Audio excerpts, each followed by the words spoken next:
All right, thank you for staying with us. It's time now to take a look at stories making headlines on the front page of Nigerian newspapers.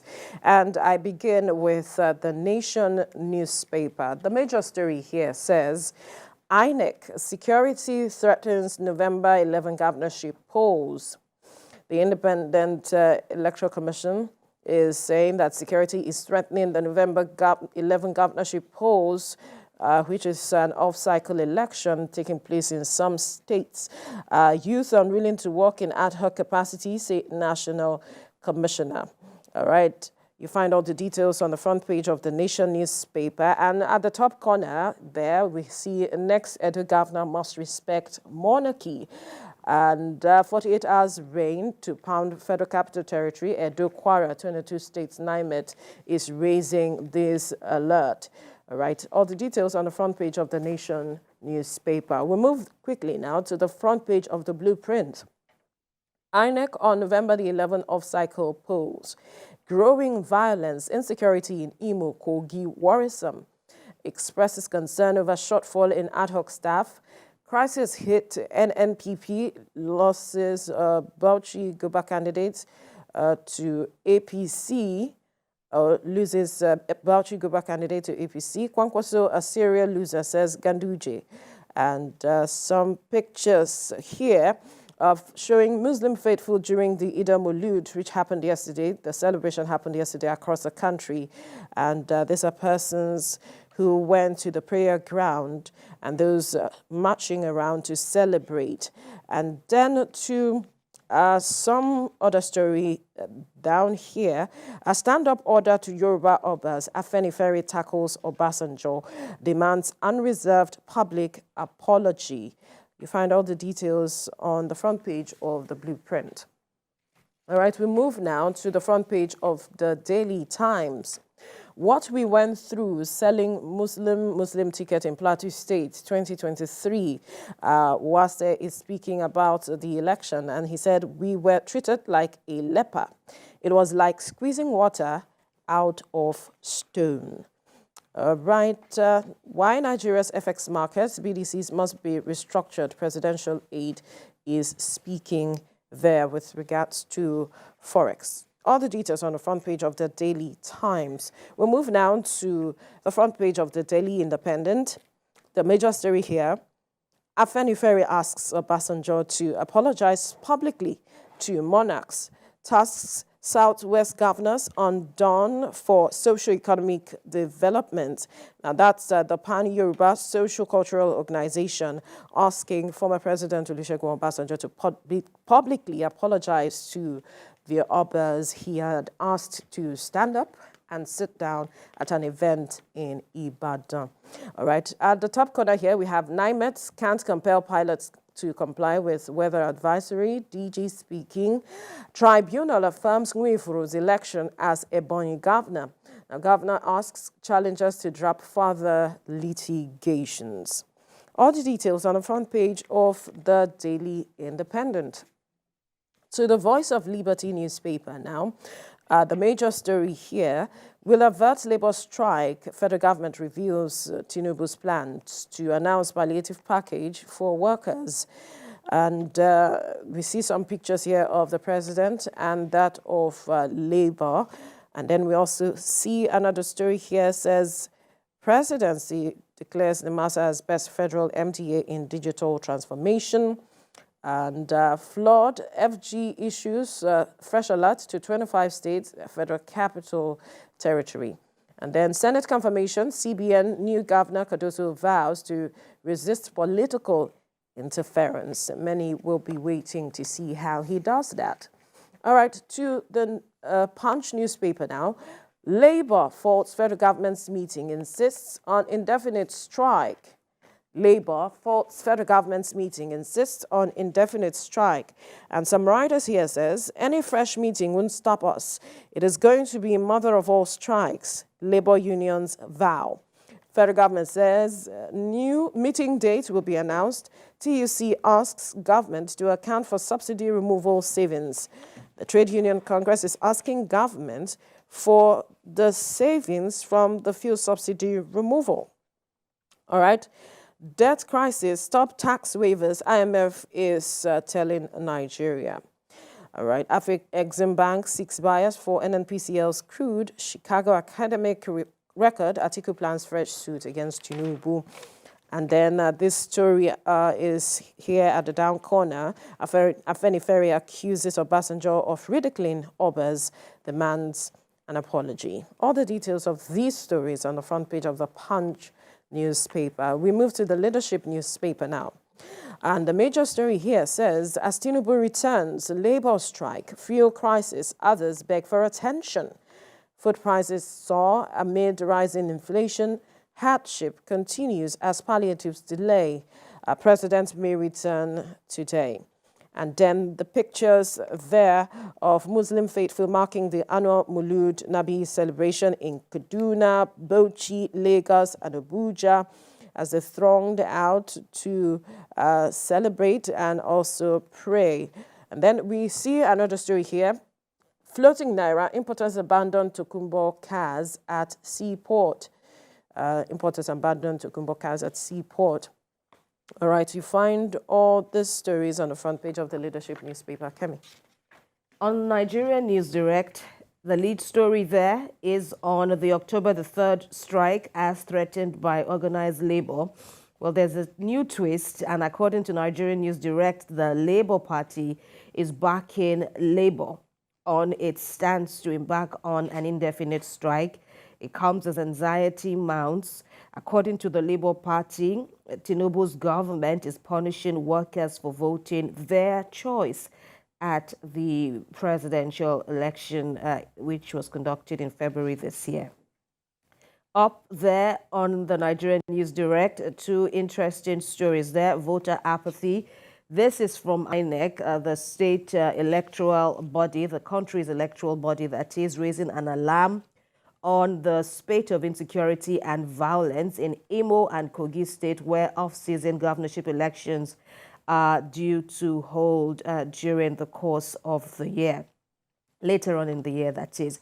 And President Biden of the United States appoints 2 Nigerians into advisory council on, and they will be tasked with African diaspora engagement.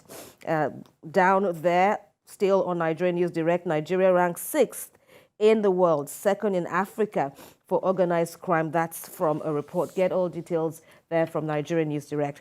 Business Day is leading with a big story, it says, on organized theft, which it says exposes cracks in Nigeria's healthcare system.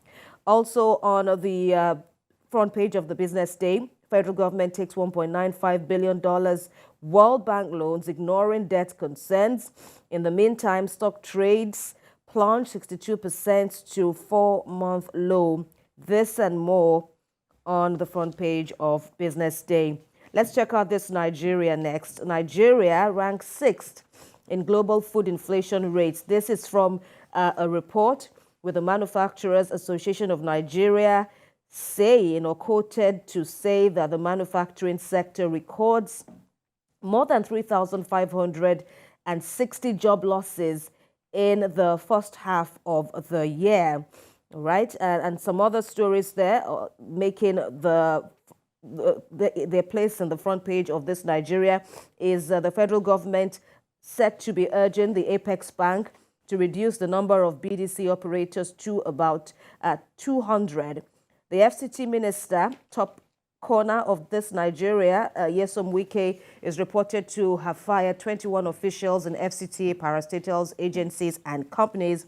And at the bottom corner of this Nigeria is NURTW to the NLC, telling them, do not meddle in our internal crisis. Daily Trust is next. The biggest story there is on why Nigeria lost 2025 AFCON bid to Morocco. And there are some reactions from some stakeholders in Nigeria. First, from the committee chair at the House of Representatives, saying the economy is our priority, not hosting. But then some disappointments, first from Ada Lumumba, who chaired the 2010 AFCON bid of Nigeria, saying we weren't strong contenders in the first place. And there is also a quote from the Katsina State Director of Sports, Kofar Sauri, who is saying that the event would have brought fortunes had Nigeria, been given that opportunity to host the 2025 AFCON bid. Some other stories there still on Daily Trust: 271.9 billion naira goods unsold in first half of the year. That's according to the Manufacturers Association. And on diphtheria, we've spoken about that during the course of the week. UNICEF sends 9.3 million vaccine doses to Kano and 6 other states who are badly hit in this outbreak of diphtheria. Finally is The Guardian. The Guardian is reporting largely on what it calls a lax Petroleum Industry Act implementation, which leaves NNPCL as well as the Nigerian Midstream Downstream Petroleum Regulatory Authority and the NUPRC in disarray. There's so many other stories there. Briefly, Ondo lawmakers shun court order, move to impeach deputy governor, and finally, a woman or labor back strike as Oluomo of the NURTW warns the NLC against interfering with the NURTW. Veronica. All right, Kemi, some interesting stories to look at this morning. Perhaps we should begin with this matter of the governorship election, the off-cycle election happening November the 11th, where INEC, the Independent Electoral Commission, is speaking, its concerns. It's talking about its concerns, and that has to do with security concerns in some of the states where this election would hold. And top on the list of states is Imo and, Kogi State.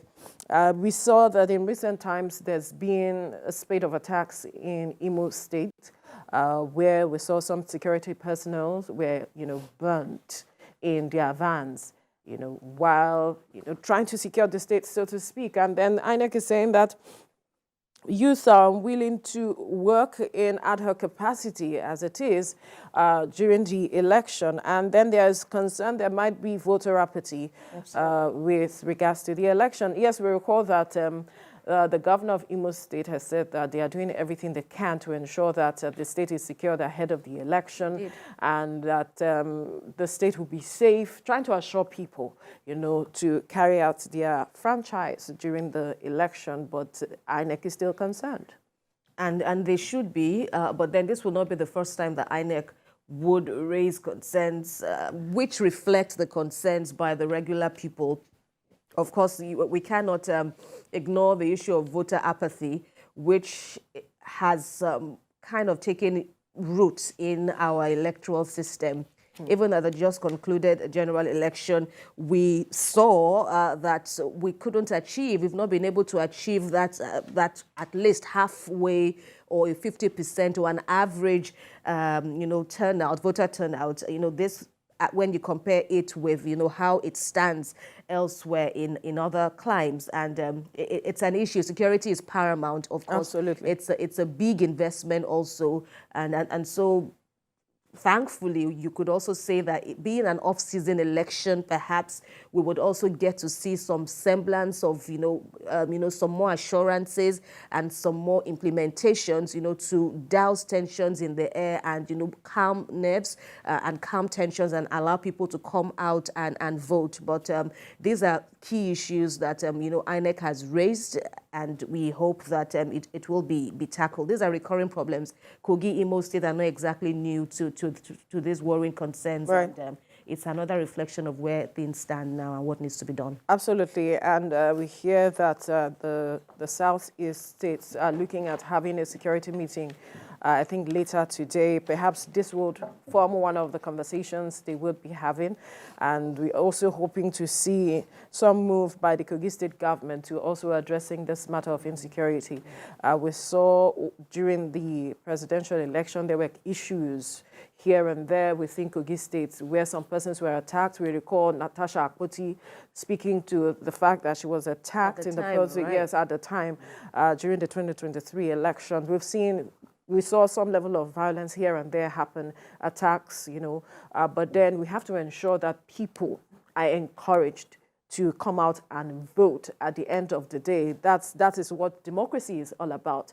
If these are the processes that help us understand and know that we are actually practicing democracy as it is. And so if INEC is calling on stakeholders, be political actors, security agencies, to ensure that they put in all the efforts needed to addressing this matter of insecurity. Imo particularly has been in the news in recent times with regards to the level of attacks we have seen. Even leading up to the 2023 election, we saw the number of attacks on INEC's offices in Imo State and some other states across the country with regards to the elections. And so it is important that INEC is speaking now so that measures can be taken in the days leading up to the election. And before we go, let's quickly touch on, I'm interested in this story where Afenifere is asking former President Olusegun Obasanjo to apologize to the Obas.